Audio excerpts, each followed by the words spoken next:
இன்றைக்கி நம்ம பார்க்க போகிறது பனங்கிழங்கு. பனங்கிழங்கு வந்து நம்ம ஜூன், ஜூலை, ஆகஸ்ட், செப்டம்பரில் இந்த பனங்கொட்டையை நம்ம மண்ணில் போட்டு பிதைச்சி வச்சோம்னாக்க இது 3 மாதத்துலேயே நல்லா விளைஞ்சிரு.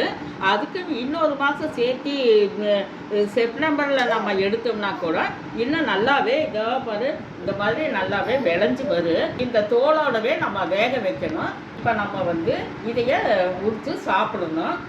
இது சாப்பிட்டோம்னாக்க சின்ன குழந்தைங்க வளர்ச்சிக்கு ரொம்பவே நல்லது. அதை விட மிகவும் முக்கியமானது வந்து இந்த சுகர் வியாதி உள்ளவங்களுக்கு ரொம்பவே நல்லது.